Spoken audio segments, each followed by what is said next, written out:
اعوذ باللہ من الشیطان الرجیم بسم اللہ الرحمن الرحیم الحمد للہ رب العالمین بارئ الخلائق اجمعین ثم الصلاة والسلام والتحیۃ والاکرام علی سید الانبیاء والمرسلین الذی سمی فی السماء بأحمد وفی الارضین بأبی القاسم محمد اللہم صل علی محمد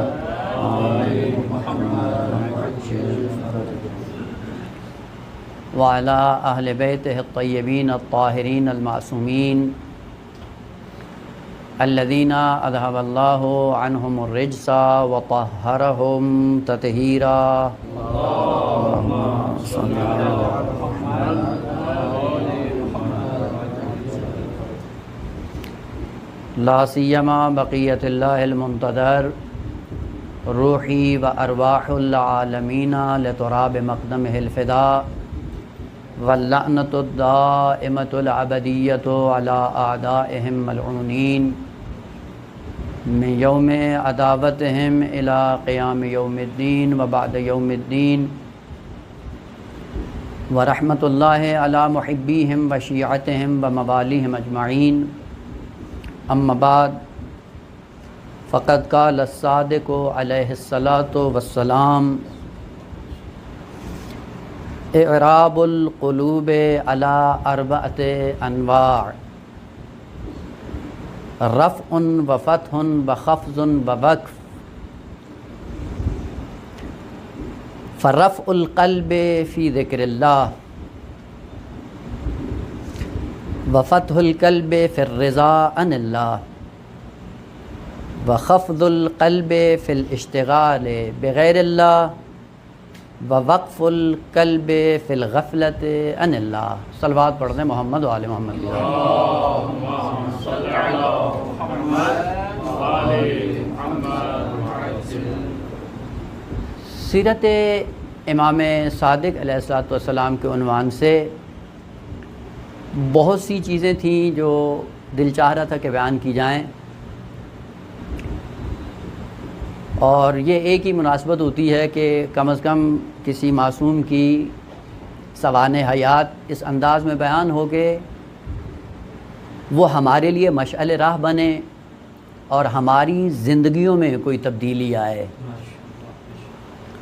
اگر سیرت کا پہلو دیکھا جائے امام علیہ السلام کا، سیرت علمی امام صادق علیہ السلام، سیرت عملی امام صادق علیہ السلام اور سیرت اخلاقی امام صادق علیہ السلام کو ان تین موٹے موٹے عناوین میں بیان کیا جا سکتا ہے۔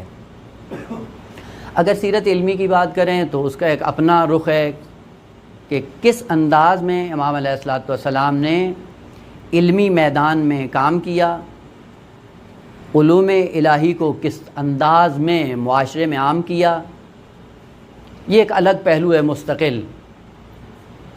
اور دوسرا ہے سیرت عملی امام علیہ السلام کہ جو بیان کرتے تھے، آیا بیان کرنے سے پہلے خود اس پہ عمل کرتے تھے یا نہیں کرتے تھے، سیرت عملی۔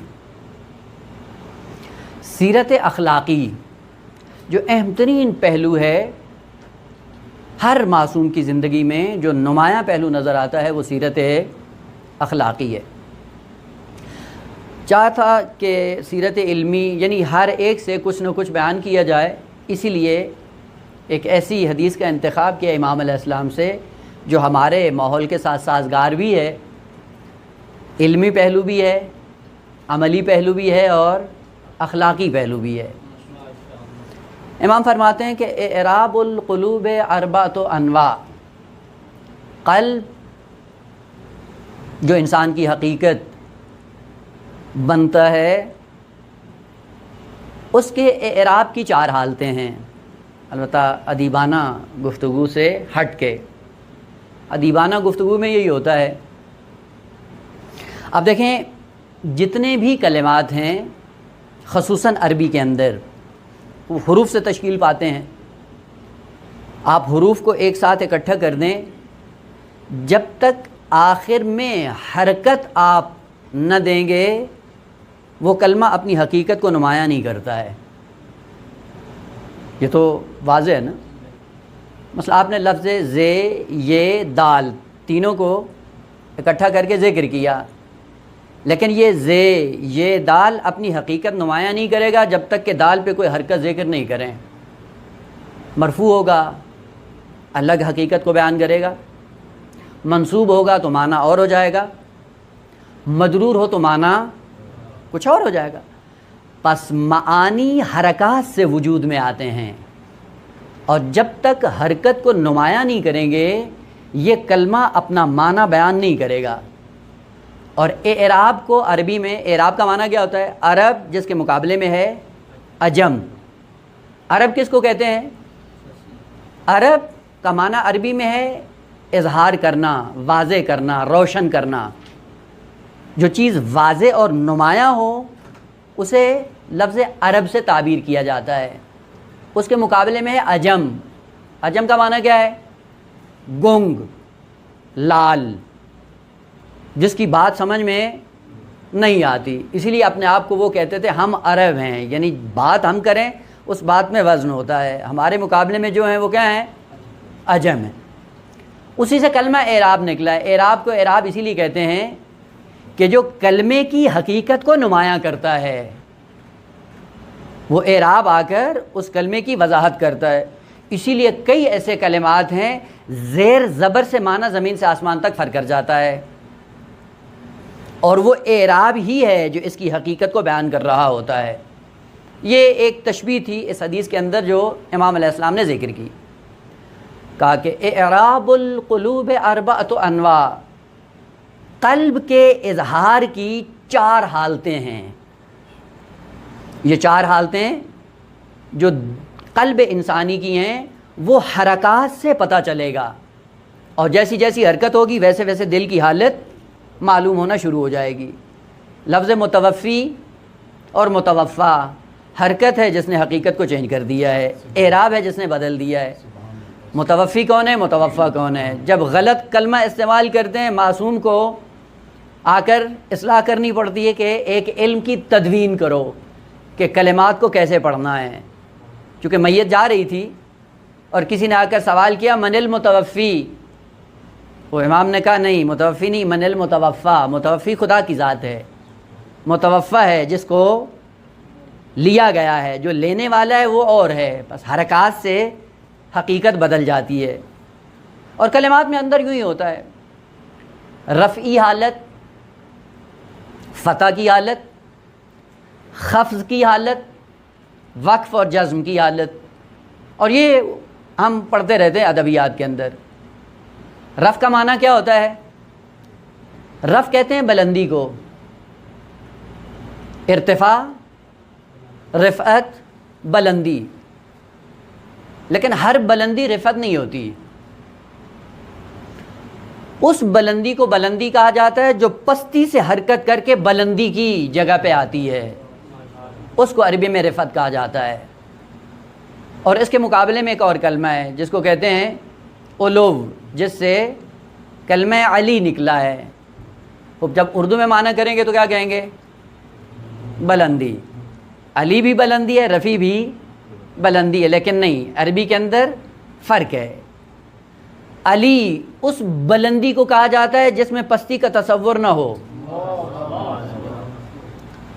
رفعت وہ بلندی ہے جو پستی سے حرکت کر کے بلندی کی طرف آتا ہے۔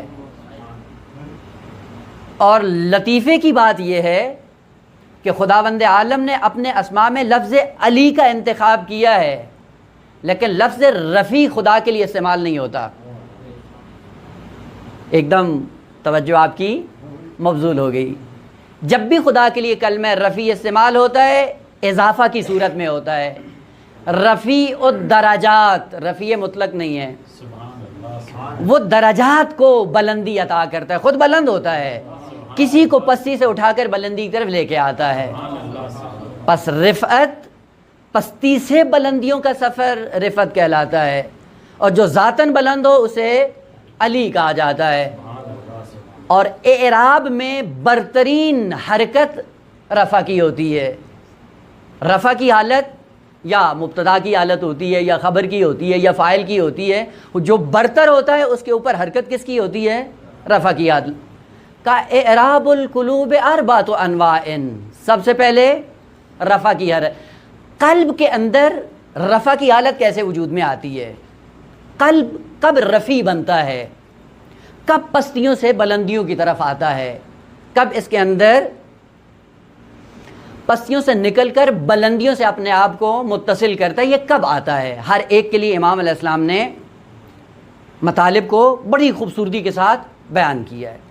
البتہ اس سے پہلے کہ اس حدیث کے بقیہ مطالب آپ کے گوش گزار کروں، یہیں پہ رک کر ایک جملہ بریکٹ میں معترضہ، اسی حدیث کے اندر سیرت علمی بھی امام علیہ السلام نے بیان کی ہے، سیرت عملی بھی بیان کی ہے، اور سیرت اخلاقی بھی بیان کی ہے، یعنی تینوں پہلو اسی ایک حدیث کے اندر امام علیہ السلام نے بیان کیا ہے۔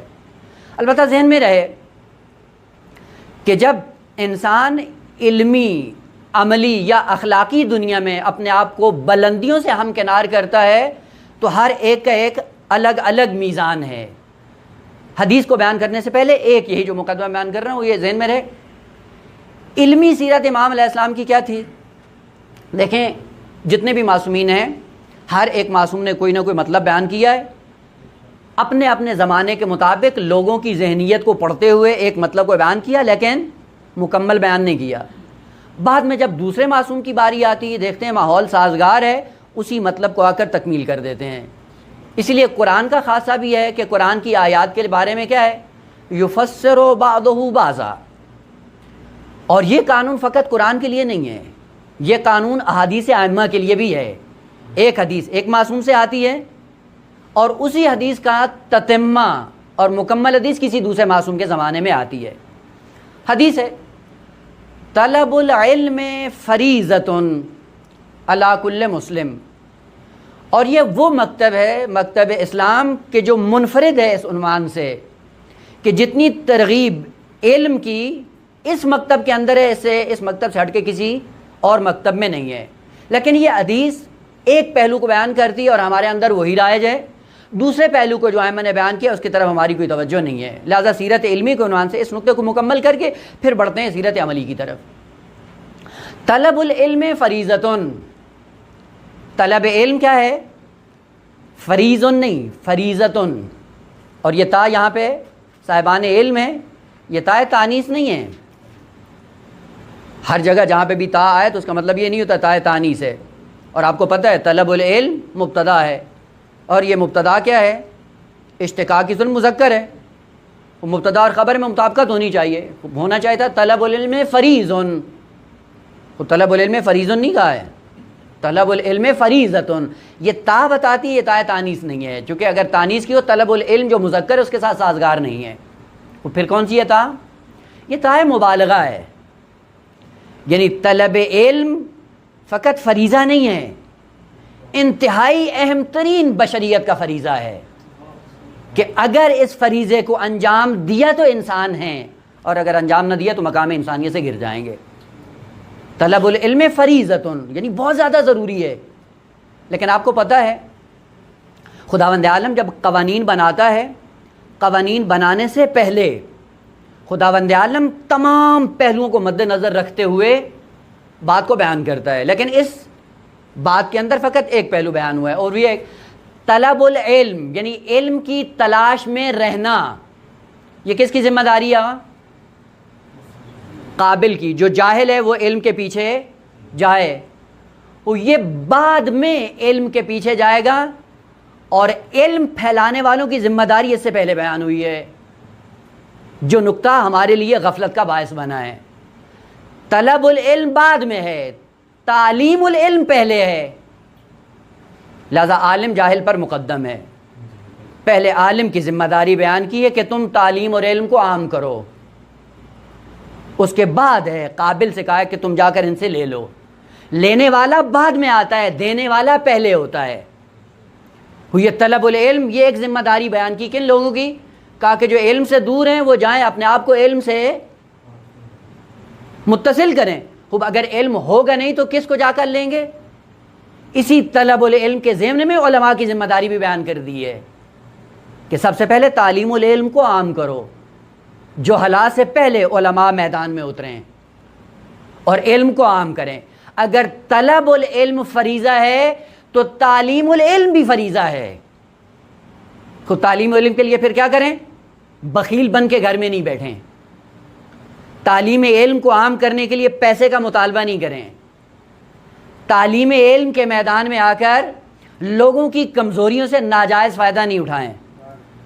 اگر طلب العلم فریضہ ہے تو تعلیم العلم بھی فریضہ ہے، اور یہ فریضہ پہلے مرحلے میں ہے۔ پس علماء کی ذمہ داری پہلے بنتی کہ علم کو جا کر عام کریں۔ لہذا ائمہ نے کیا کیا ہے؟ بغیر کسی مطالبے کے جا کر علم کو عام کیا ہے۔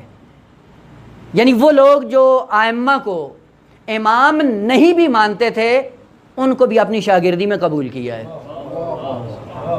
یہ کیوں؟ اس لیے کہ وہ جانتے تھے کہ اگر طلب العلم فریضہ ہے تو تعلیم العلم بھی فریضہ ہے، وہ اپنے فریضے سے غافل نہیں ہیں۔ لہذا آپ دیکھیں، اگر ائمہ طاہرین کی سیرت کو پڑھ کر دیکھیں انسان کو تعجب ہوتا ہے۔ اگرچہ مناسبت کلہم نور واحد، امام باقر علیہ السلام کے سامنے ایک شخص آتا تھا پڑھنے کے لیے،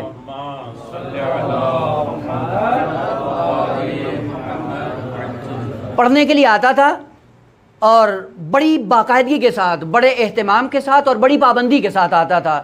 یعنی یہ نہیں کہ ایک دن آیا 2 دن چھٹی کر لی، نہیں، اور آ کر علم حاصل کرتا تھا، اور آ کے اس نے باقاعدہ کھلے الفاظ میں اظہار کیا کہ مولا یہ الفاظ میرے ہیں مولا۔ اس نے مولا بھی نہیں کہا کہ میں آپ کے پاس آتا ہوں اس لیے نہیں کہ میں آپ کا مرید ہوں، اس لیے نہیں آتا ہوں کہ آپ کو امام مانتا ہوں، اس لیے نہیں آتا ہوں کہ آپ میرے لیے واجب الاطاعت ہیں، فقط 2 چیزوں کی بنیاد پہ آپ کے پاس آتا ہوں، آپ کو امام نہیں مانتا ہوں، اس لیے آتا ہوں کہ میں نے دیکھا ہے آج کے زمانے میں آپ سے بڑھ کر کوئی عالم نہیں ہے، آپ کے علم کو دیکھ کر آتا ہوں۔ اور دوسرا جو آپ کے اندر خصوصیت ہے، آپ اخلاقی تعلیمات میں سب سے نمایاں نظر آتے ہیں۔ ان 2 اسباب کی بنیاد پہ میں آپ کے محضر میں آتا ہوں، وإلا میں آپ کو امام نہیں مانتا ہوں۔ لیکن یہ عجیب انسان اتنا فیض حاصل کرنے کے بعد اپنی وصیت میں یہ لکھتا ہے کہ اگر میں دنیا سے چلا جاؤں تو میرا غسل و کفن و نماز جنازہ امام باقر علیہ السلام انجام دیں۔ وصیت کی، وصیت کرنے کے بعد وہ آخری وقت آتا ہے، لوگوں کو جا کے خبر دی امام کو کہ یہ مر گیا ہے۔ امام نے جیسے اس کے مرنے کی خبر سنی، وضو کیا، 2 رکعت نماز پڑھی، طولانی سجدہ انجام دیا۔ طولانی سجدہ انجام دینے کے بعد جو آیا تھا پیغام لے کر کہ اس کی نماز جنازہ جا کے آپ کو پڑھنی ہے، اس سے کہا جاؤ اس کو بلا کے لے آؤ۔ کہا مولا وہ مر چکا ہے۔ کہا امام باقر تمہیں کہہ رہا ہے کہ جاؤ اس کو بلا کے لے آؤ۔ جب گئے دیکھا کہ وہ زندہ بیٹھا ہوا ہے۔ جیسے ہی زندہ ہوتا ہے فوراً کرتا ہے مجھے احساس ہو رہا ہے بھوک کا، میری بھوک مٹائی جائے۔ بھوک مٹانے کے بعد کہتا ہے کہ مجھے لے جاؤ امام باقر علیہ السلام کے محضر میں۔ پہلے امام نہیں کہتا تھا، کہا اب مجھے امام باقر کے محضر میں۔ کہا ماجرا کیا ہے؟ کہا جب میری روح کو لے جایا جا رہا تھا، آسمانوں سے گزرتی ہوئی جا رہی تھی، ایک 4تھے آسمان پہ جب میں پہنچا، اسرائیل مجھے لے کے جا رہا تھا، وہاں پہ ایک شخص آیا، اس نے کہا کہ اس کو کہاں لے کے جا رہے ہو، چھوڑ دو ابھی اس کا وقت نہیں آیا ہے۔ کہ جب میں نے اس کو غور سے دیکھا امام باقر علیہ السلام ہے، اور اسرائیل نے کہا کہ دیکھو یہ امام کا حکم ہے اس لیے میں تمہیں واپس پلٹا رہا ہوں۔ وہ کہتا ہے جو ملائکہ کا امام ہو، یہ میری نااہلی ہے کہ اپنی زندگی میں اس کو اپنا امام انتخاب نہ کر کے جاؤں۔ اور پھر وہی انتہائی قریبی ترین شاگرد بنا امام باقر علیہ السلام کا، اور امام باقر علیہ السلام کی حدیث کو اس نے عام کیا معاشرے میں۔ دیکھیں ائمہ یوں ہیں، تعلیم العلم کی دنیا میں اس انتظار میں نہیں رہتے ہیں کہ کوئی آئے اور ہم اپنے علم کو عام کریں۔ تعلیم العلم مقدم ہے، طلب العلم بعد میں ہے، اس کو انجام دینا ہے۔ دوسرا نقطہ علم کے لیے جو ہمیشہ ہمارے لیے مغفول عنان ہے، جس کے لیے ہماری بہت زیادہ توجہ ہونی چاہیے، وہ یہ کہ علم کبھی بھی اپنی طرف نہیں بلاتا۔ میں بات کر رہا ہوں، ذرا اس کو بعد میں مطالعہ بھی کریے گا اور غور سے اس بات پہ توجہ کریے گا۔ علم کی خصوصیت یہ ہے کہ یہ کبھی بھی اپنی طرف دعوت نہیں دیتا ہے۔ علم کیوں؟ کیونکہ علم ہوتا ہے چراغ، چراغ کبھی بھی اپنی طرف نہیں بلاتا ہے۔ کیوں؟ اگر چراغ انسان کو اپنی طرف بلائے گا یہ انسان نابینا ہو جائے گا۔ ایک مقولہ ہے عموماً جو ہم سنتے ہیں لیکن شاید اس کی گہرائی تک نہیں پہنچتے ہیں کیا کہتے ہیں؟ چراغ تلے اندھیرا ہے. خوب بس اوقات اس جملے کو صحیح سے سمجھ میں نہیں دقت نہیں کرتے. چراغ تلے اندھیرا کا مطلب ہے کہ جو چراغ کے نیچے آ جاتا ہے نابینا ہو جاتا ہے، کیونکہ اسی نور میں گم ہو جاتا ہے، اطراف سے غافل ہو جاتا ہے. لہذا کبھی بھی علم اپنی طرف دعوت نہیں دیتا ہے. علم کی خصوصیت ہے کہ علم ہمیشہ راستے کی طرف دعوت دیتا ہے. علم کا کام ہی راستوں کو نمایاں کرنا ہوتا ہے. لہذا علم کیا کرے گا؟ یہ راستہ نمایاں کرے گا. جب راستہ نمایاں ہوگا اس طالب علم سے کہے گا کہ راستے پہ چلو، علم کی طرف نہیں آؤ. یہی سے پتہ چل جاتا ہے کہ عالم کون ہے. کا ایک وہ ہے جو عالم دنیاوی ہے، اور ایک وہ عالم ہے جو عالم ربانی ہے. عالم ربانی کون ہے؟ کہا جو اپنے علم کے ذریعے راستے نمایاں کرتا ہے، لوگوں کو ان راستوں کی نشاندہی کرتا ہے جو راستے خدا تک جاتے ہیں، عالم ربانی بن جاتا ہے. اور وہ شخص جو علم کے ذریعے اپنی طرف بلاتا ہے، علم کی طرف دعوت دیتا ہے کہ دیکھو میں کتنا بڑا ہوں، وہ لوگوں کو اندھا اور نابینا کر دیتا ہے. اور لوگ اندھے اور نابینے ہو جاتے ہیں. ہوتے ہیں یا نہیں ہوتے ہیں؟ بعض وہ لوگ جو شخصیات کو بت بنا کے چلتے ہیں، پھر ان کو حقیقت نظر نہیں آتی ہے، اور بسا پھر محفلوں میں بیٹھ کے کہتے ہیں جی فلاں شخص کے مقابلے میں تو کوئی ہے ہی نہیں. یہ مریدوں کی بات ہے، اور خود نہ اہل ہو جائے تو وہ کہتا ہے کہ اصل طول تاریخ میں مجھ جیسا کوئی ہے ہی نہیں. بس عالم کبھی بھی اپنے علم کی طرف نہیں بلاتا ہے، اور علم کی خصوصیت ہے کہ وہ راستوں کی دعوت دیتا ہے، نہ کہ اپنی طرف بلاتا ہے. علم اور چراغ اپنی طرف دعوت نہیں دیتا ہے، اور یہی نمایاں فرق ہے. لہذا معصومین نے بھی کیا کیا ہے؟ تعلیم العلم میں کبھی اپنی ذات کی طرف دعوت نہیں دی ہے، ہمیشہ تعلیم کے ذریعے ان راستوں کو نمایاں کیا جو راستے خدا تک جاتے ہیں.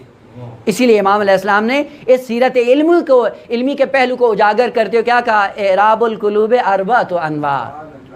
دلوں کی حرکتیں، دلوں کی حالتیں 4 ہوتی ہیں، اور وہ 4 حالتیں جب انسان کی نمایاں ہوتی ہیں پتہ چلتا ہے کہ انسان کتنے پانی میں ہے. یعنی ہر انسان کی قدر و قیمت اسی سے واضح ہو جاتی ہے.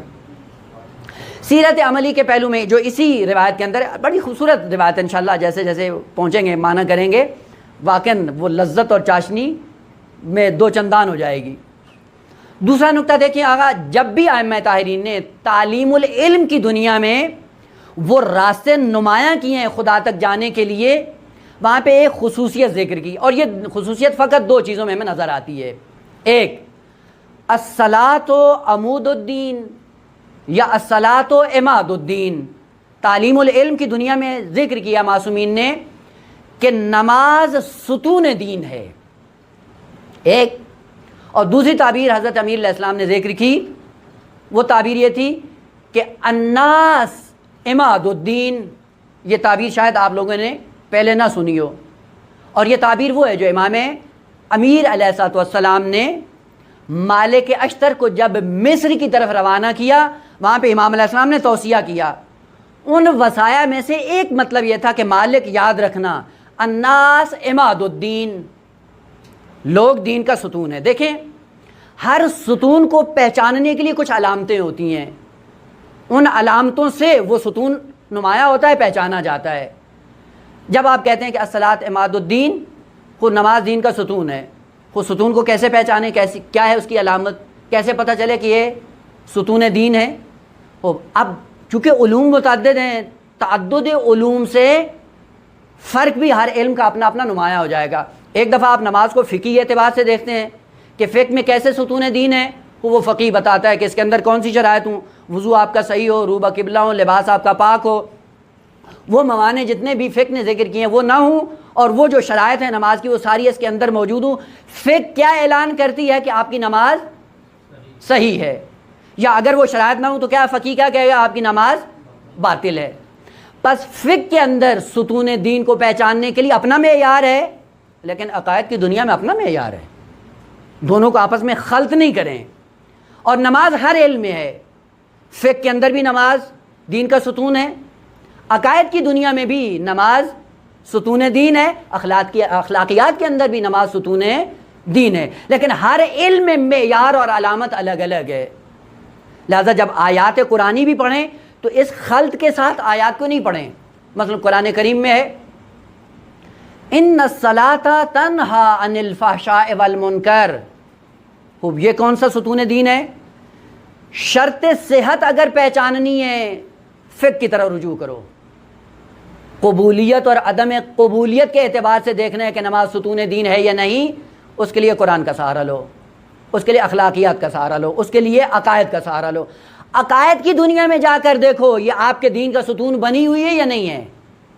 کون سی نماز ستون دین ہے؟ کا جو قبول ہو جائے وہ ستون دین ہے، جو رد ہو جائے وہ ستون دین نہیں ہے. اس کی علامت کیا ہے؟ کہ علامت یہ تنہا عن الفحشاء والمنکر. اسی لیے جا کر کہا، یہ مثال کے لیے عرض کیا، امام امیر علیہ السلام فرماتے ہیں الناس عماد الدین یا عمود الدین، لوگ بھی دین کا ستون ہے. کون سے لوگ؟ اب لوگوں کے لیے دو تعبیریں آئی ہیں. یہ تعبیریں بہت زیادہ دقت کے ساتھ دیکھیے گا. ہر معصوم نے، اور یہ بھی اتفاق سے حدیث امام صادق علیہ السلام سے فرماتے ہیں، امام صادق علیہ السلام لا یستغنی اہل کل بلد عن ثلاثہ، جو بھی مملکت ہو، جو بھی ملک ہو، جو بھی حکومت ہو، جو بھی نظام ہو، ان تین چیزوں سے بے نیاز نہیں ہے. اگر وہ تین چیزیں اس ملک اور مملکت میں موجود ہیں، وہ غنی ترین ملک ہے، وہ غنی ترین مملکت ہے، وہ غنی ترین لوگ ہیں. اور اگر وہ تینوں نہیں ہیں تو کہا یہ کیا ہیں؟ ریوڑ ہیں، یہ ہمج ہیں. ہمج کہتے ہیں ریوڑ کو عربی میں. کیا کہا کہ یہ تین لوگ اگر اس معاشرے میں ہیں تو یہ لوگ کون ہیں؟ کہا یہ عماد الدین ہیں. اور اگر یہ تین چیزیں نہیں ہیں تو کہا یہ ہمج رعا ہیں، یہ ریوڑ ہیں. وہ کون ہیں؟ کہ یفضع الیہم فی امر دنیاہم و آخرتہم، جن کی دین اور دنیا ان پر ڈیپینڈ کرتی ہے. وہ تین لوگ ہیں. کون؟ سب سے پہلے فَإِنْ عَدِمُوا ذَلِكَ كَانُوا حَمَجًا، اگر یہ تین کیٹیگریز یا یہ تین گروہ اس قوم اور ملک اور ملت میں نہ ہوئے تو یہ ریوڑ ہے، یہ انسانی معاشرے سے گر جائے گا. یہ ستون دین نہیں ہے. وہ کون سے ہیں؟ پہلا رکن فقیہ عالم ورع. پہلا گروہ اگر جس معاشرے میں یہ نہیں ہے طبقہ، آپ وہ جتنا بھی وہ ٹیکنالوجی میں آگے نکل جاتا ہے، یہ ریوڑ ہے، جانور ہے. دو امیر خیر مطاع، امام معصوم، جس میں نہیں ہے وہ ریوڑ ہے. تیسرا طبیب بصیر ثقہ. تین گروہ ہیں جو معاشروں کو خداوند عالم سے جا کر ملاتے ہیں، اور جس معاشرے میں یہ تین افراد نہ ہوں وہ کیا ہے؟ ریوڑ. پتہ چلا؟ حدیثوں کو آپس میں ملائیں. امیر علیہ السلام فرماتے ہیں لوگ دین کا ستون ہیں، امام صادق فرما رہے ہیں یہ ریوڑ ہیں. بس یہیں سے پتہ چلتا ہے یہ ریوڑ کب بنتا ہے، دین کا ستون کب بنتا ہے. اگر یہ دین کا ستون ہے، وہ لوگ جن کے اندر اتنی معرفت ہو کہ ہمارے اندر ولی خدا کو ہونا چاہیے اور ہمیں ولی خدا کے تابع ہونا چاہیے، یہ عماد الدین بن جاتے ہیں. اور جہاں پہ ان کے ہوتے ہوئے امام خانہ نشین ہو جائے اور جانور ان پہ مسلط ہو جائیں، یہ ریوڑ ہے. لہذا امام علیہ السلام نے دبے الفاظ میں انسانوں کی بصیرت کو اجاگر کیا کہ تم کس ڈگر پہ چل رہے ہو. اپنے آپ کو دین کا ستون بنانا چاہتے ہو، بنا سکتے ہو. اگر اپنے آپ کو ریوڑ بنانا چاہتے ہو تو بنا سکتے ہو. وہ ریوڑ کیسے بنے گا؟ جب امام سے اعراض کر لیں گے ریوڑ بن جائیں گے، جب امام سے متصل ہو جائیں دین کا ستون بن جائیں گے. اور کہا یہ آپ پہ ڈیپینڈ کرتا ہے، ریوڑ بن کر زندگی بسر کرنا پسند ہے یا دین کا ستون بن کر زندگی بسر کرنا پسند ہے. خود دین کا ستون بننے کے لیے کیا ہے؟ اپنے آپ کو متصل کرو ولی خدا سے، اور اگر ولی خدا سے متصل نہیں کرتے تو ریوڑ کہلاؤ گے. اور آج سیرت صادق علیہ السلام کی ہر زمانے سے بیشتر ضرورت ہے. آج کیوں ہمیں سیرت امام صادق علیہ السلام نہ بیان ہوتی ہے نہ اس پہ ہم عمل پیرا ہوتے ہیں.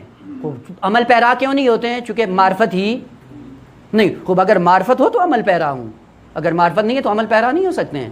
لہذا پہلے مرحلے میں سیرت علمی نمایاں ہونی چاہیے ائمہ طاہرین کی، اس کے بعد سیرت عملی معلوم ہونا چاہیے ائمہ طاہرین کی، اور آخر میں جا کر سیرت اخلاقی ہے.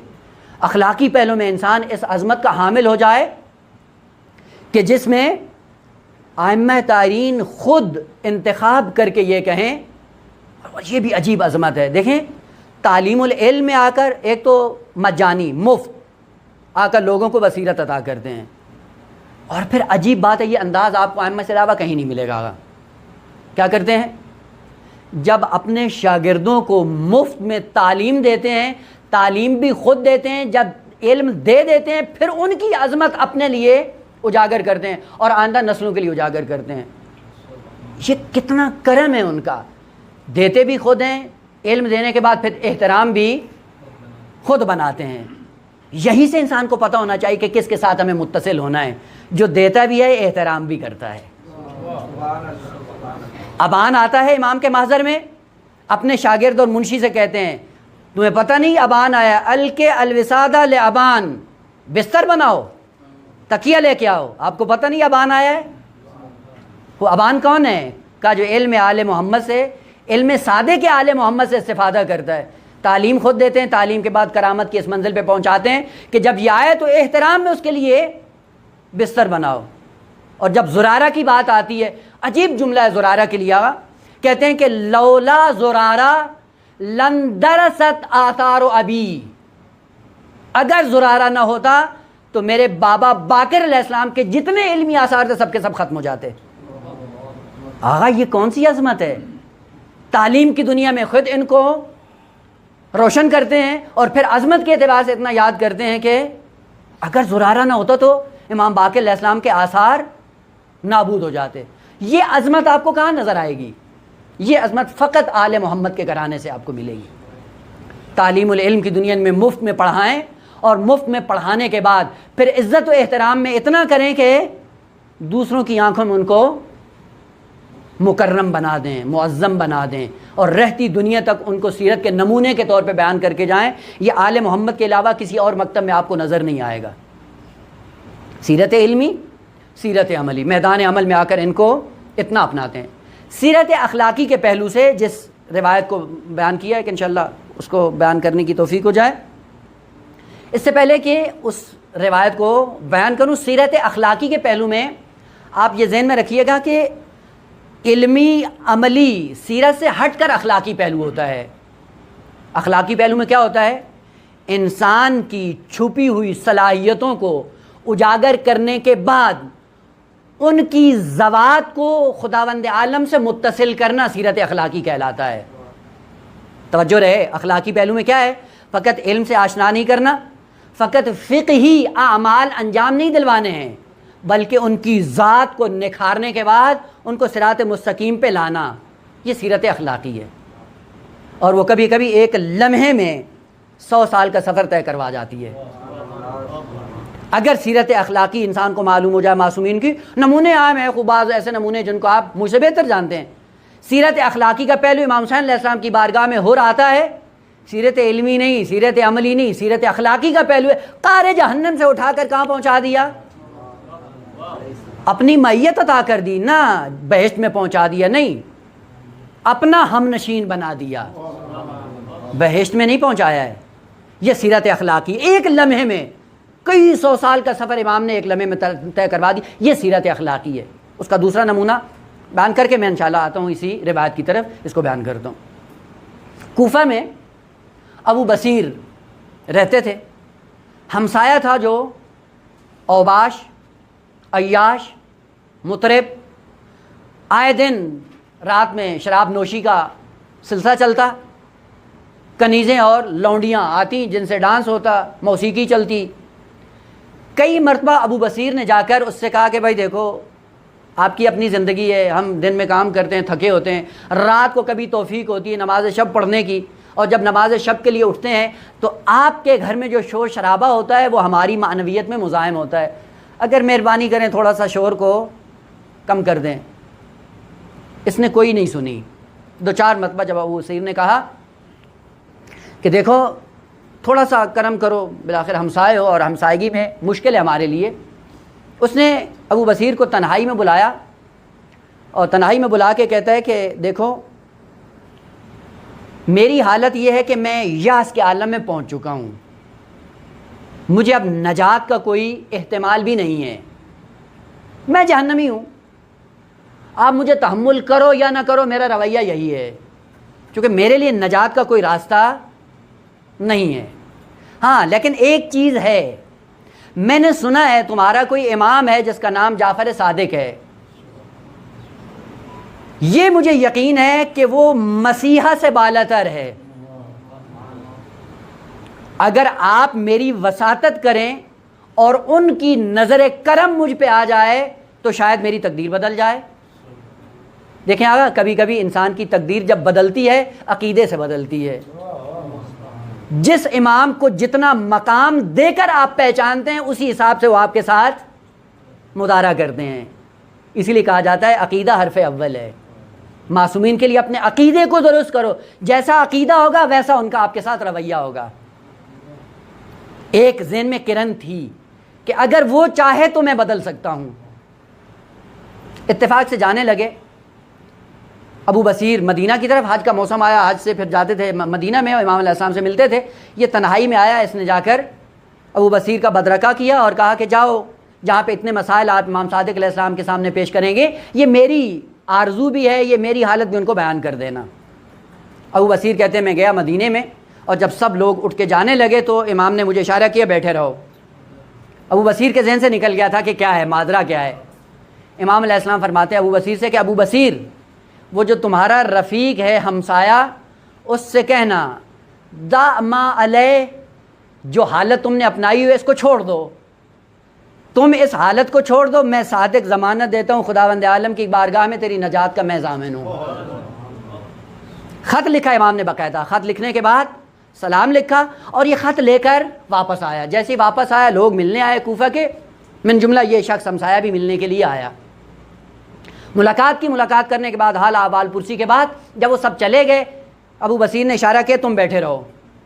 جب وہ بیٹھا رہا, جب سب چلے گئے تو کہا یہ میرے مولا نے آپ کے نام خط لکھا ہے, اور اس خط کا پہلا مضمون یہ ہے کہ خود امام صادق علیہ السلام نے آپ کو سلام بھیجا ہے. سلام بھیجنے کے بعد یہ پیغام دیا ہے کہ اگر یہ حالت چھوڑ دو تو میں خداوند عالم کی بارگاہ میں تیری جنت کا ضامن ہوں. رونے لگ گیا, کہا واقعاً امام نے مجھے سلام بھیجا ہے؟ کہتے ہیں ہاں واقعاً سلام بھیجا ہے. اسی کے بعد چونکہ عیاش تھا, ایک دم جو کچھ تھا سارا چھوڑ دیا. اور کیسے چھوڑا, یعنی جو بھی حقوق الناس سے مال منال جو لیا ہوا تھا سارا واپس کر دیا. اور ایک دن جا کر ابو بصیر ان کے گھر کی دستک دیتے ہیں, دروازے کے پیچھے آ کے کہتا ہے ابو بصیر اندر نہیں آنا. کہا کیوں؟ کہا میرے پاس اتنا لباس نہیں ہے جس سے میں اپنا تن ڈھانپ سکوں. چونکہ امام صادق علیہ السلام نے کہا ہے کہ چھوڑ دو, چھوڑ دیا ہے, جس کا جتنا دینا تھا دے دیا ہے. آغا چھوڑنے کا معنی, توبہ کا معنی یہ نہیں ہوتا ہے کہ لوگوں کے حقوق گردن میں ہوں اور تسبیح لے کے سجدے میں پڑ جائیں. یہ توبہ نہیں ہے. ہر عمل کی توبہ اپنے حساب سے. اگر حقوق الناس کا مسئلہ اپنی گردن میں ہے اس کو ادا کرنے کی ضرورت ہے. اگر اس کو ادا نہ کیا تو توبہ نہیں ہے. وہ یہ کیا, اور چند دن کے بعد اس کی آخری زندگی کے ایام تھے, اور پتہ چلا ابو بصیر کو کہ فلانی عالم احتضار میں ہے. جیسے عالم احتضار میں وہ جاتے ہیں اس کی احوال پرسی کے لیے, غشی کے عالم سے تھوڑا سا بیدار ہوتا ہے. بیدار ہونے کے بعد پہلا جملہ جو زبان پہ لاتا ہے وہ کیا ہے؟ ابو بصیر سے کہتا ہے ابو بصیر تیرے امام نے وفا کر دی. ابو بصیر تیرے امام نے وفا کر دی, اور یہ بیان کر کے دنیا سے چلا گیا. اگلے سال پھر ابو بصیر جاتا ہے مدینہ کی سرزمین پہ. اس سے پہلے کہ ابو بصیر زبان کو کھولے, پلٹ کر امام کہتے ہیں ابو بصیر آپ کے دوست سے جو ہم نے وعدہ کیا تھا ہم نے پورا کر دیا. آقا سیرت اخلاقی یہ ہے ائمہ کی. البتہ جس کا جتنا مرتبہ ہوتا ہے اسی اعتبار سے انسان اپنی نجات کا سامان فراہم کرتا ہے. ائمہ سے منسلک ہونے کا مطلب یہ نہیں ہے کہ جنت میں جا پہنچیں. وہ جنت میں ایسے لوگ بھی پہنچ سکتے ہیں. آپ اگر ائمہ سے منسلک ہوتے ہیں تو آپ کو کہاں جانا ہے وہ اس کے لیے الگ منزل ہے. لہٰذا امام کیا فرماتے ہیں, اگر ہمارے ساتھ آنا ہے تو اپنے دلوں کا جائزہ لو. دلوں کی 4 حالتیں ہیں, ان میں سے کون سی حالت آپ نے اپنائی ہوئی ہے. اگر وہ حالت اپناؤ گے تو ہمارے ساتھ رہو گے. اور وہ سب سے پہلی حالت کیا ہے؟ حالت رف. معنی کیا تھا رف یعنی بلندی. قلب کے اندر بلندی کب آتی ہے؟ البتہ یہ مطلب پہلے میں نے عرض کر دیا, اس کا تکرار نہیں کرتا ہوں. قلب کو قلب کس لیے کہتے ہیں؟ تبدیلی آتی ہے, کبھی مثبت آتی ہے کبھی منفی آتی ہے. وہ جب تبدیلی آئے, اس تبدیلی کو جب قبول کرتے ہیں تو کیا ہو جاتا ہے؟ منقلب ہو جاتا ہے. انقلاب کو کیا کہتے ہیں؟ جو تبدیلی کو قبول کرتا ہے. قلب تبدیلی, انقلاب تبدیلی کو قبول کرنا. پس قلب کو قلب اسی لیے کہا گیا ہے جو دائماً حالت تبدیلی میں ہوتا ہے. تو یہ تبدیلی کا ایک تبدیلی جو عظیم ترین تبدیلی ہے وہ یہ ہے کہ دل کبھی بلند ہو جاتا ہے, رفیع ہو جاتا ہے. رفع کی حالت کیا ہے دل کی، بلندی کی حالت کیا ہے، بعد میں ذکر کیا، وہ یہ ہے وَرَفْعُ الْقَلْبِ ذکر اللہ، اللہ کی یاد میں۔ اگر دل ایسا ہے جس میں خدا کی یاد ہے اور دائماً اسی یاد میں مصروف ہے، یہ حالت رفع میں ہے، حالت بلندی میں ہے، حالت عروج میں ہے، حالت اتصال میں، دائماً خدا سے متصل ہے۔ تو قلب کے اندر جب رفعی حالت نمایاں ہوتی ہے تو نمازیں حور و لین کے لیے نہیں ہوتی، روزے حور و لین کے لیے نہیں ہوتے، خمس و زکوٰۃ کی ادائیگی حور و لین کے لیے نہیں ہوتی، یہ سارے اعمال انجام پاتے ہیں صرف خدا کی یاد کے لیے، کچھ بھی نہیں لیا، تیری یاد کے لیے ہم نے قلب کو اتنا رفیع بنایا کہ تیری ذات سے متصل ہو گیا۔ ترکت الخلق طرا فی ہواک، سب کچھ چھوڑ دیا ہے حسین نے، کیوں؟ چونکہ قلب کی حالت رفعی پہ فائز ہو چکا ہے، ایسی بلندی پہ فائز ہو چکا ہے، تیری ذات کے علاوہ کچھ دیکھتا نہیں، اپنی اولاد کو نہیں دیکھتا ہے، اپنی ناموس کو نہیں دیکھتا ہے، اپنے اصحاب کو نہیں دیکھتا، اپنے پیاروں کو نہیں دیکھتا، خدا کے مقابلے میں سب کچھ دے دیتا ہے، یہ حالت رفعی ہے۔ اس کے بعد حالت فتح ہے۔ فتح کا معنی کیا ہوتا ہے؟ کھولنا، وسیع ہونا۔ فتح کو فتح اسی لیے کہتے ہیں کہ جس سے الجھنیں کھل جاتی ہیں، مشکلات ختم ہو جاتی ہیں، اور جہاں پہ انسان کے موانع ختم ہو جائیں وہیں پہ انسان کو فتح و نصرت عطا ہوتی ہے۔ خود جنگ کی مشکلات ہوتی ہیں، جنگ کیسے فتح کی جاتی ہے؟ جب ان موانع کو برطرف کیا جائے، روکا جائے، تب آ کر نصرت اور فتح انسان کو میسر آتی ہے۔ فتح کا معنی ہی کھولنا ہے۔ فاتح کون ہوتا ہے؟ جو گریں کھولتا ہے، جو مشکل کشا ہوتا ہے، وہی فاتح ہوتا ہے۔ قلب کب فاتح ہوتا ہے، کب اس کے اندر فتح کی حالت آتی ہے؟ فرماتے ہیں وہ قلب فتح پہ کامیاب ہو ہی نہیں سکتا جس کے اندر یہ رکن نہ ہو، اور وہ کیا ہے؟ الرضا عن اللہ، تمام تر اعمال پہ راضی ہو۔ آقا بہت مشکل ہے، مصیبت آئے تب بھی راضی ہو، نعمت آئے تب بھی راضی ہو، مال آئے تب بھی راضی ہے، نہ آئے تب بھی راضی ہے۔ اسی لیے کہا جاتا ہے کہ سخت ترین عمل جو ہے وہ انسان کی طرف سے، خدا کی طرف سے نہیں ہے۔ دعائے کمیل میں آپ پڑھتے ہیں خدا کیا ہے؟ سریع الرضا، فوراً راضی ہو جاتا ہے۔ یہ مشکل ہماری، ہم راضی نہیں ہوتے ہیں اس سے۔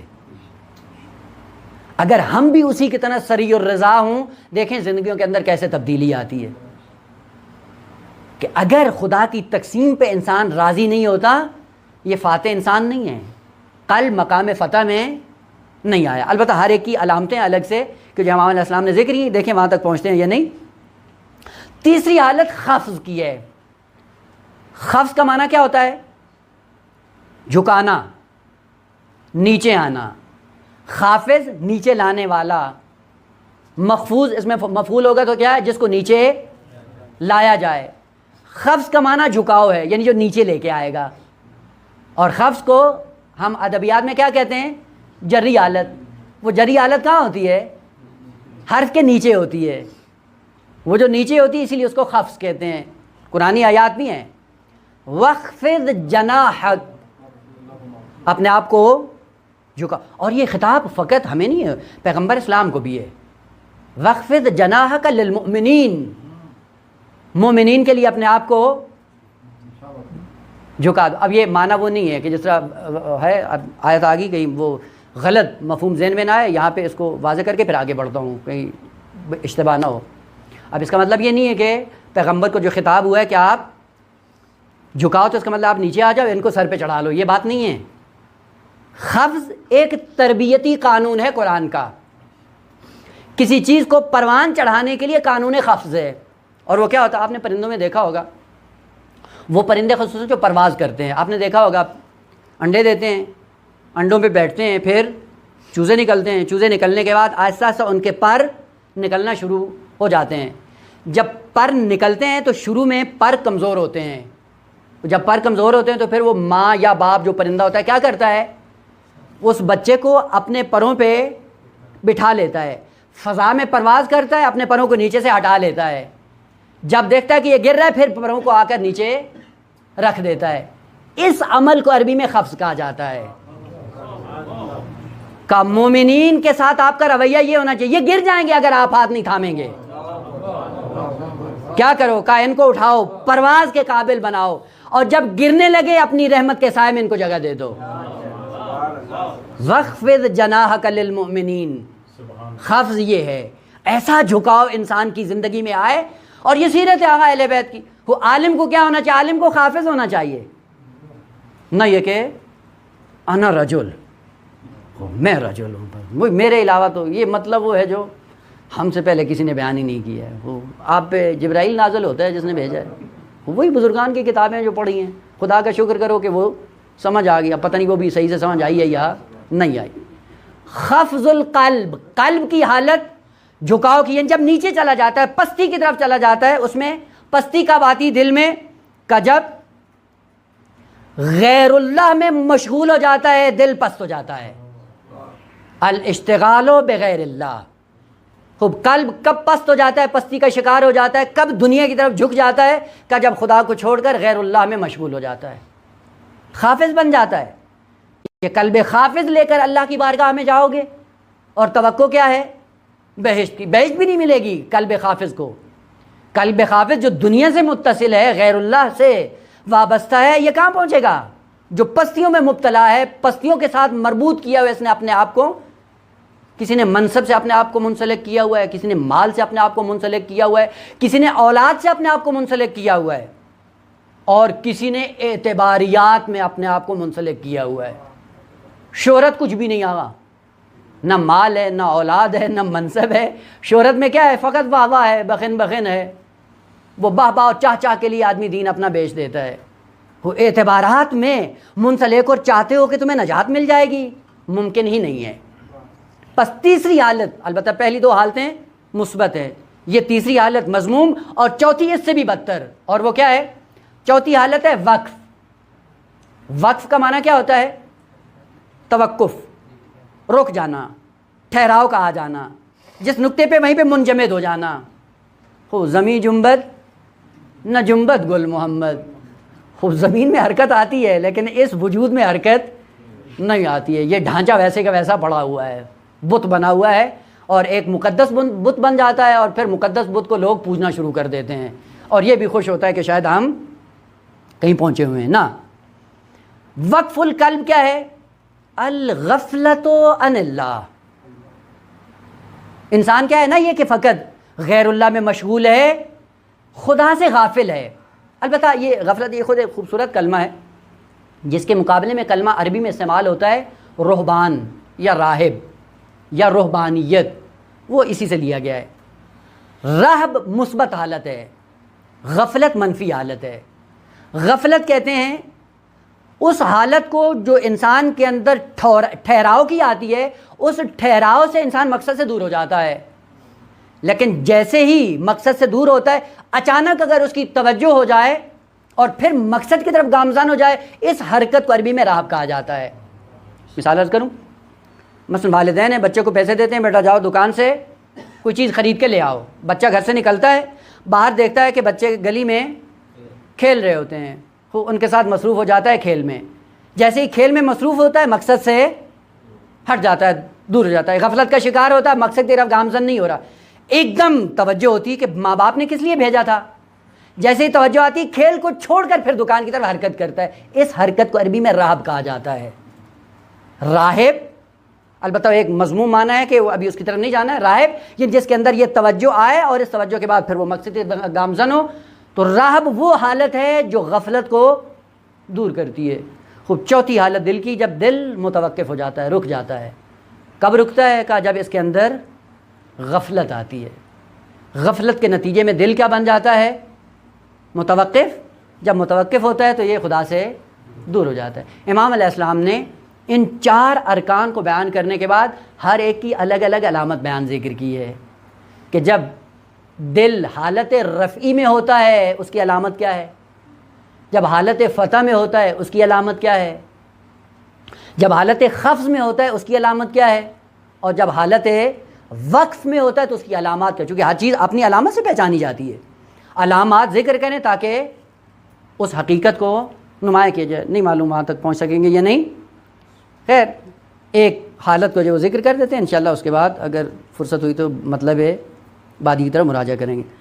فعلامت الرفع ثلاثۃ اشیاء، کیسے پتہ چلے کہ دل ہمارا رفیع حالت میں ہے، بلندیوں کی طرف جا رہا ہے؟ یہ اپنا امتحان کریں. ایسا تو نہیں ایک فارمولہ ذکر کیا ہو اور انسان کو پتہ نہ ہو، تنہائی میں بیٹھ کر اپنے اندر یہ سوچیں کہ ہمارا دل حالت رفعی میں ہے یا نہیں ہے. امام نے کہا یہ 3 علامتیں بیان کر رہا ہوں، ان علامتوں کو اپنی زندگی میں فالو کر کے دیکھو. اگر یہ 3 حالتیں ہیں سمجھ لو کہ تمہارا دل رفعی حالت میں بلندیوں کی طرف ہے، خدا سے متصل ہوا ہے، دنیا و مافیہ سے دور ہو چکا ہے. کون کون سی؟ وجود الموافقت، فقد المخالفت، دوام الشوق. پہلی علامت کیا ہے؟ وجود الموافقت. دین کے موافق ہیں یا نہیں؟ ولی خدا کے ہمراہ ہیں یا نہیں؟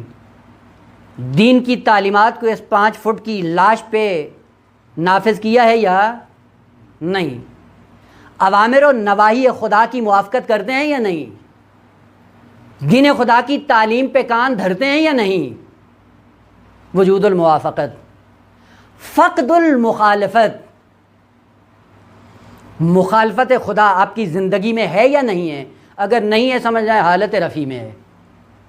بس اوقات ہوتا ہے انسان باتیں بہت کرتا ہے لیکن مخالفت باب میں جب تنہائی میں ہوتا ہے وہ ساری حدیں کراس کر جاتا ہے. اور تیسری علامت کیا ہے؟ دوام الشوق. اور شوق مطلق ہے.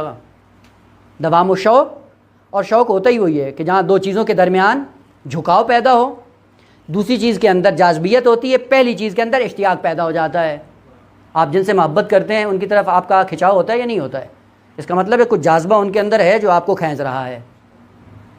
خوب، ابھی یہیں سے پتہ چل جاتا ہے انسان کی حالت رفیع کا کہ اس کے قلب میں کھنچاؤ کس طرف ہے.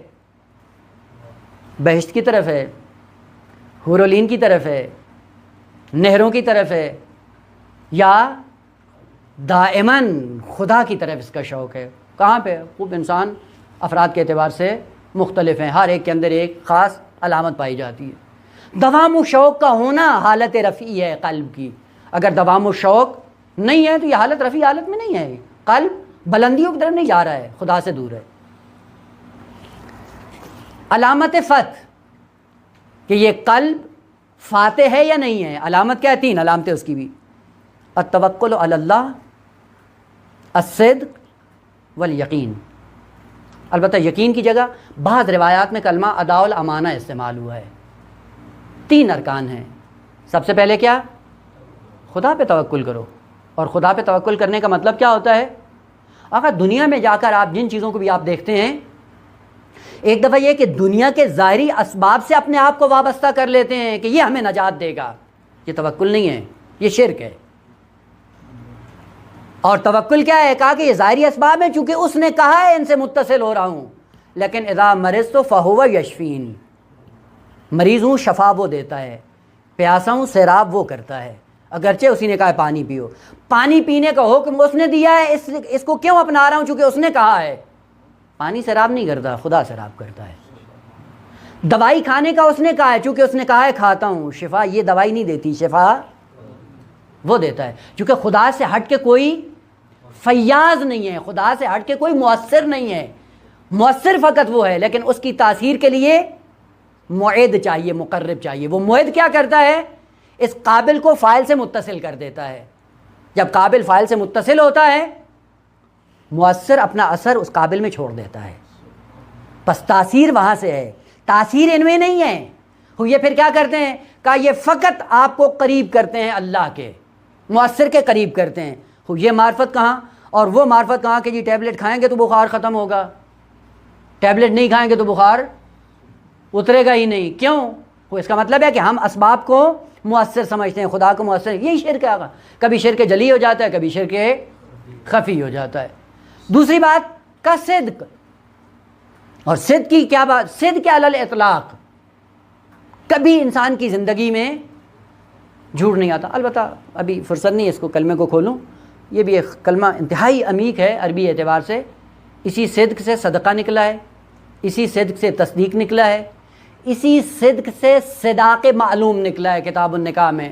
بتا اگر مانا کرتے تو واضح ہو جاتا کہ یہ کیا ہے، انشاءاللہ بعد میں. اور تیسرا ہے ادا الامانہ. اور ادا الامانت اتنا اہم پہلو ہے انسان کی زندگی میں کہ فقط انسان کی زندگی میں نہیں، یہ حیوانوں کے اندر یہ عنصر آ جائے حیوان محترم ہو جاتا ہے. صدق الامانت کا پہلو اگر حیوانوں میں آ جائے وہ حیوان محترم ہو جاتا ہے. بات میری نہیں ہے، قرآن کی ہے. کلب معلم کیا ہے؟ وہ کلب شکاری جس کو سدھایا جاتا ہے شکار کرنے کے لیے، اور یہ شکاری سدھانے کے نتیجے میں امانت کا خیال رکھتا ہے، جبکہ اس کے غریزے میں چیرنا پھاڑنا ہے. لیکن مالک کا کھا کر چند دن اپنی اس طبیعت اور غریزے کو بدل دیتا ہے. بدلنے کے بعد کیا کرتا ہے؟ شکار کرتا ہے، کھاتا نہیں ہے. خدا نے کہا چونکہ امانت کا رکن اتنا محترم ہے کہ اس کو ذبح کرنے کی ضرورت نہیں ہے، بغیر ذبح کیے ہوئے اس کو کھا سکتا. ادائے امانت کتنا اہم رکن ہے. کتنی پستی کی بات ہے کہ ہم مکتب صادق آل محمد میں پروان چڑھیں اور جگہ جگہ پہ ہماری زندگیوں میں خیانت نظر آئے. پڑھانے میں خیانت، پڑھنے میں خیانت، تبلیغ میں خیانت، پیغام پہنچانے میں خیانت. لگی لپٹی سے کیا ہے، اگر کوئی مسئلہ شرعی پوچھیں اور دیکھیں کہ اگر یہ بات کی دین کی تو کل کو یہ مجلس میں نہیں بلائیں گے یا ابھی گالیاں دینا شروع کر دیں گے. وہاں سے لگی لپٹی سے بات لیتی ہو، امانت سے کام نہیں لیتے ہیں، خیانت کرتے ہیں، وہ گول مول کر دیتے ہیں. وہ جو گول مول کرتا ہے خدا کہتا ہے کہ اس کا دل مقام فص سے گر کر مقام خفض میں آ گیا ہے. قلب خافض کا حامل ہے. جو قلب خافض کا حامل ہو اس کی کوئی جائے گاہ نہیں ہے مکتب آل محمد میں. اور آل محمد کے ساتھ محشور ہونے کے لیے فقط دو ہی حالتیں ہیں، یا قلب حالت رفیع میں ہو یا حالت فتح میں ہو. اگر یہ دو حالتیں اپنے اندر ایجاد کی ہیں، ہاں یہ حق پہنچتا ہے اس شخص کو جو رفع اور فتح کی حالت میں ہوتا ہے، اس کے لیے امام صادق علیہ السلام کا یہ پیغام آتا ہے. اور اگر یہ پیغام اور آپ کے لیے واقعاً امید ساز ہے تو پھر ہمیں نجات کا یقین ہونا چاہیے. بہت سے خطوط ہیں ائمہ تحریر نے لکھے، البتہ فرصت نہیں ان کی طرف اشارہ کروں، آپ خود جا کر پڑھیے گا. ایک بہت بڑا خط، انتہائی قیمتی خط علی ابن مہزیار احوازی نے لکھا تھا امام جواد علیہ السلام کو. حتماً پڑھیے گا. رجال نجاشی نے بھی ذکر کیا، مرحوم کشی نے، شیخ طوسی نے بھی، اور باقی کتابوں کے اندر بھی موجود ہے. آپ اگر سرچ بھی کرنا چاہیں گے علی ابن مہزیار احوازی نے جو امام جواد علیہ السلام کو، وہ خط پڑھیں انسان کو رونا شروع آ جاتا ہے. محبت دیکھیں امام کی اور اس خط کا مضمون پڑھیں. اگر فرصت ہوتی تو میں اس کو بھی اشارہ کرتا، لیکن ابھی نہیں ہے. حالت رفیع میں ہوں یا حالت فتح میں ہوں، امام صادق علیہ السلام تمغہ کیا دیتے ہیں فوراً کا جو حالت رفیع میں ہوتا ہے اور جو حالت فتح میں ہوتا ہے، قلب کی ان دو حالتوں پہ استوار ہوتا ہے. اس کے اندر یہ دو رکن آ جائیں ہم کیا کرتے ہیں؟ امام صادق علیہ السلام فرماتے ہیں، اور آپ کو کہا ہے کہ جو امام دوسروں کو صدق اور امانت کی تعلیم دے رہا ہے وہ صادق آل محمد ہے. جب وہ بات کر رہا ہے تو اس بات پہ پورا اترے گا. اور پورا اترنے کے لیے امام نے کیا ذکر کیا؟ قال صادق علیہ السلام انا یقیناً ہم کیا کرتے ہیں؟ لنحب من شیعتنا، یہ شیعہ ہمارے محبوب ہیں. اس سے بڑی اور کیا عظمت ہے انسان کے لیے کہ محب امام صادق ہو اور محبوب ہم بن جائیں ان کے. لیکن ہر شیعہ نہیں، لنحب من شیعتنا، ہر شیعہ محبوب صادق نہیں ہے. کچھ ارکان ہے جو اپنے اندر پیدا کر کے محبوب صادق آل محمد بن سکتے ہیں. کیا ہیں؟ بہت زیادہ ہیں آقا، میں بس اپنی بات کو یہاں پہ سمیٹوں، البتہ بات مکمل نہیں ہوئی. اوصاف ذکر کی ہیں، 10 اوصاف کہ جن کے اندر یہ 10 اوصاف ہوں وہ محبوب صادق آل محمد ہے. اور وہ 10 اوصاف سب شیعوں میں نہیں ہیں، اوحدی از افراد ہیں جن کے اندر یہ اوصاف پائے جاتے ہیں. وہ کون ہیں؟ وہ زرارہ ہے، وہ محمد ابن مسلم ہے، وہ ابان ابن تغلب ہے، وہ ہشام ابن حکم ہے، مومن طاق ہے. اور بعض ایسے ہیں آقا جنہوں نے اپنا نام کبھی نمایاں نہیں کیا، فضائل ان کے منہ سے نکلتے ہیں لیکن کبھی انہوں نے اظہار نہیں کیا کہ ہم نے بیان کیا ہے. چھوٹا سا وہ جملہ عرض کر دوں اسی اوصاف کو بیان کرنے کے لیے، آپ کی زحمت تمام کر دوں. محمد ابن مسلم اپنے آپ کو چھپا کے رکھتا تھا کوفہ کی سرزمین پہ، نمایاں نہیں کرتا. اور آپ کو پتہ ہے یہ جتنے بھی صادق کے آل محمد کے شاگردان خصوصی تھے ہمیشہ مامورین کی نگاہوں میں رہتے تھے. یہ محمد ابن مسلم اپنے گھر میں تھا، ایک خاتون رات کی تاریکی میں آ کے دستک دیتی ہے، اور خاتون آ کے کہتی ہے، جیسے محمد ابن مسلم دروازے پہ آتا ہے دیکھتا ہے کہ تم کہاں سے، اور تمہیں کیسے پتا کہ میرے دروازے پہ تم نے آنا ہے اور کس لیے آئی ہو؟ کہا میں سوال شرعی لے کے آئی ہوں. کہا تمہیں پتہ نہیں ہے کہ بنو عباس کی گورنمنٹ مجھ پہ نظر رکھے ہوئے، جیسے ہی پتہ چلے گا کہ میں مکتب اہل بیت کے پیغام کی ترویج کرتا ہوں پکڑ لیں گے، اگلے دن گردن اتار دیں گے. کہا نہیں، میں مسئلہ پوچھنے کے لیے مجھے آپ کے گھر کا پتہ نہیں تھا اور کسی نے آپ کے گھر کا ایڈریس دیا. کہا کون ہے؟ کہا ابو حنیفہ ہے. میں نے اس سے جا کے مسئلہ پوچھا، اس کو نہیں آتا تھا، اور پوچھنے کے بعد اس نے مجھے خود بتایا کہ جاؤ محمد ابن مسلم کے دروازے پہ اس سے جا کر پوچھو، کیونکہ جس مکتب سے وہ وابستہ ہے وہ یقیناً اس سوال کا جواب جانتا ہے. اور یاد رکھو جب اس سے پوچھ لینا تو آ کر پھر مجھے بھی بتانا کہ کیا ہے.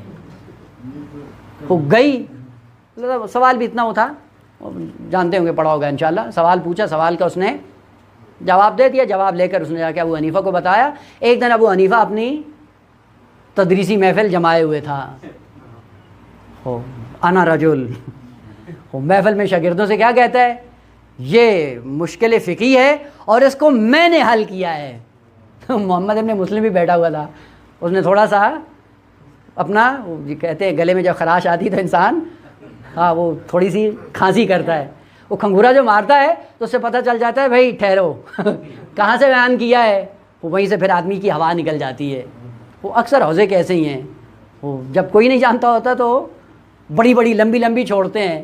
وہ جس سے سیکھا ہوتا ہے اگر وہ بیٹھا ہو تو پھر بولتی بند ہو جاتی ہے. وہ کیوں ایسا کام کرتے ہو کہ بولتی بند ہو؟ وہ ایسے مکتب سے وابستہ رہو کہ جس مکتب سے وابستہ رہنے کے بعد جس کی آبرو وہ محفوظ رکھتے ہیں. اگر غیر مکتب اہل بیت سے مانوس رہیں گے کوئی گارنٹی نہیں ہے کہ آپ کی عزت محفوظ رہے. امام نے کیا کہا وہ جو ہمارے ساتھ مشہور ہوگا، جو ہمارا محبوب ہوگا، جو ہماری محبت کے سائے میں پوری زندگی ابدی بسر کرے گا، وہ کون ہوگا؟ کہ جس کے اندر 10 اوصاف ہوں. ہمارے شیعوں میں سے وہ بعض ہیں. کیا ہیں؟ عاقلاً، فہیماً، فقیحاً، حلیماً، مداریاً، صبوراً، وفیّا. البتہ ہر ایک کے پیچھے ایک سمندر ہے. میں فقط ایک کی طرف اشارہ کروں گا، وہ کیا ہے؟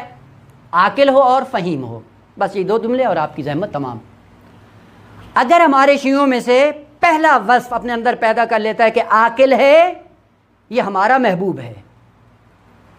اگر فہیم ہے اور فقیہ ہے تو یہ ہمارا محبوب ہے. بقیہ اوصاف اپنی جگہ پہ. عاقل کون ہے آگا؟ عاقل وہ نہیں ہوتا ہے کہ جو مسائل کو گہرائی سے سمجھتا ہو. عاقل وہ نہیں ہے جو صغرا کبرا تشکیل دے سکتا ہو. عاقل وہ نہیں ہے جو قیاس استثنائی بنا سکتا ہو. عاقل وہ نہیں ہے جو برہان قائم کر سکتا ہو. عاقل وہ نہیں ہے جو استدلال کی دنیا میں علم کو عام کرے. اسے عاقل نہیں کہتے ہیں. جس نے کہا عاقل ہو اس نے بتایا بھی ہے کہ عاقل کسے کہتے ہیں. العقل ما عبد بہ الرحمن وقت سے بہ الجنان. عاقل وہ ہے کہ جس کا ہر لمحہ خدا کی خوشنودی کے لیے گزرتا ہے. کہا کہ اگر ایسا ہے تو یہ ہمارا محبوب ہے. اس کے بعد دوسرا جملہ استعمال کیا، کہا فہیمن، فہیم ہو. اس کے بعد کیا ہے؟ فقیہ ہو. البتہ ہر جملے کے پیچھے ایک. فہیم کون ہوتا ہے؟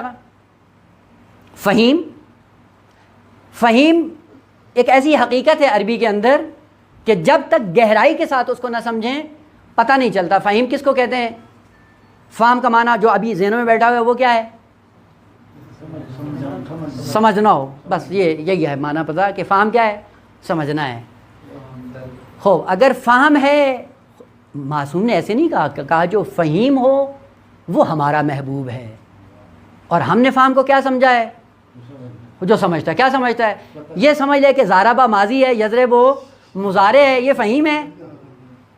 یہ جو زاربا یضرب کو تشخیص دے سکتا ہے یہ فہیم بن جاتا ہے نا. فہیم کے اندر ایک رکن رکین ہے اور وہ کیا ہے؟ آپ نے دیکھا ہوگا، منطق میں پڑھا ہے. ایک ہوتا ہے علم حصولی اور ایک ہوتا ہے علم حضوری. علم حصولی اور حضوری میں فرق ہے نا.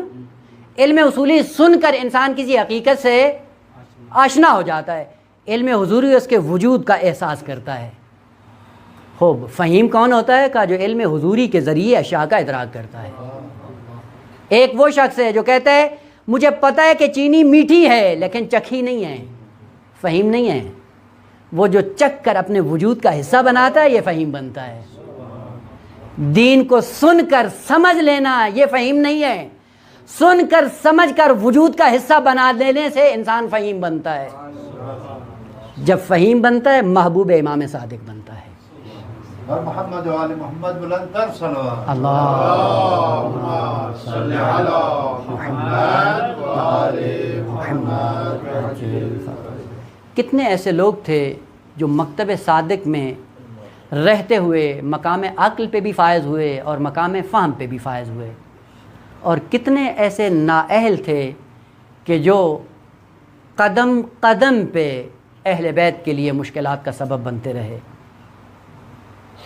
وہ بھی کردار موجود ہے، یہ کردار بھی موجود ہے، اور دونوں کرداروں کو اگر آپس میں انسان ملاتا ہے آج ہمارے لیے وہ راستہ معین ہو جاتا ہے کہ ہم محبوب صادق بن کر زندگی بسر کر رہے ہیں یا امام صادق کے لیے مشکلات کھڑی کر کے امام سے اپنے دامن کو دور رکھے ہوئے ہیں۔ فقط 2 جملے اور تبرک کے لیے، امام صادق کون ہے؟ اگر امام صادق کو 2 جملوں میں خلاصہ کروں تو جو علم و عمل و اخلاق کے میدان میں بھی زہرا اور علی کا بیٹا تھا، اور جو مصائب میں بھی زہرا اور علی کا بیٹا ہے۔ مصائب کی دنیا میں بھی زہرا اور علی کا بیٹا ہے۔ دونوں معصوموں کی مصائب کی دنیا میں اس معصوم کی سیرت میں ہمیں نظر آتی ہیں۔ علی کون ہے؟ کہ علی وہ عرب کا شجاع انسان ہے کہ جب چند جانوروں نے گھر پہ حملہ کر کے امیر المومنین کے گلے میں رسی ڈالی اور گھسیٹ کر دربار میں لے جایا گیا، ایک مدینے میں یہ عمل تکرار ہوا، اور امام صادق کے زمانے میں بعض جانوروں نے جانوروں پہ سوار ہو کر صادق آل محمد کو پیدل چلاتے ہوئے گھسیٹتے ہوئے دربار کی طرف روانہ کیا۔ یہ وہ پہلو تھا صادق آل محمد کا جو امیر المومنین سے ملتا تھا، لیکن وہ جو دوسرا پہلو ہے جو بشریت کو رلاتا ہے وہ ہے جیسے مدینے کی سرزمین پہ زہرا کے گھر کو جلایا گیا ویسے صادق آل محمد کے گھر کو آگ لگائی گئی، لیکن اس فرق کے ساتھ اے امام صادق آپ کے گھر میں آگ لگی لیکن آپ کے گھر میں کوئی ایسی ناموس نہیں تھی کہ جس کو کسی نے تماچے مارے ہو۔ میں قربان ہوں اس زہرا کے دروازے پہ جس گھر کو آگ لگائی گئی اور کچھ حرام زادوں نے آ کر زہرا کے رخسارے پہ تماچے مارے، بی بی گریا کرتی ہوئی مصائب کے عالم میں نوحہ پڑھتی رہی، صبت علیہ مصائب لو انہا صبت علی الایام، الا لعنۃ اللہ علی الظالمین، سیعلم الذین ظلموا ای منقلب ینقلبون، بذنب قضائہ وتسلیما لامرہ، لا معبود سواک۔